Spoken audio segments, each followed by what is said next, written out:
بھائی نے سوال پوچھا ہے، اس سوال کا جواب دیں گے۔ مفتی صاحب یہ بتائیے کہ بچے کا نام سبحان، سین با ہا الف نون، سبحان رکھنا کیسا ہے؟ اس سوال کا جواب یہ ہے کہ سبحان اس ذات کو کہتے ہیں جو منزہ ہو، پاکیزہ ہو، ایسی ذات جو تمام عیوبات سے پاک ہو۔ جس طرح کہ قرآن پاک میں بھی متعدد جگہ پر یہ لفظ موجود ہے، جیسے کہ 15ویں پارے میں ہے، اعوذ باللہ من الشیطان الرجیم بسم اللہ الرحمن الرحیم، سبحان الذي اسرا بعبده لیلا من المسجد الحرام۔ سبحان، پاک ہے، منزہ ہے وہ ذات جس نے اپنے بندے کو سیر کرائی۔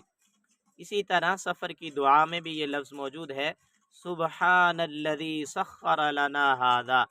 تو سبحان ایسی ذات جو عیبوں سے پاک ہو، منزہ ہو۔ تو یہ لفظ جو ہے صرف اللہ رب العزت کے ساتھ خاص ہے۔ کسی بھی بچے کا نام سبحان رکھنا جائز نہیں ہے، ٹھیک نہیں ہے، درست نہیں ہے۔ البتہ اگر اس کے ساتھ عبد کا اضافہ کر لیا جائے تو پھر یہ بندوں کا نام رکھنا جائز ہوگا۔ مثلا عبد السبحان یہ نام رکھا جائے تو یہ نام رکھنے کی گنجائش جو ہے وہ موجود ہے۔ تاہم اس کے علاوہ نبی علیہ السلام کے صحابہ یا ازواج مطہرات، یعنی اگر عورت کا نام رکھنا ہے تو ازواج مطہرات میں سے، صحابیات میں سے، یا مرد کا رکھنا ہے تو صحابہ کرام اور انبیاء علیہ السلام ان کے ناموں پر نام رکھا جا سکتا ہے۔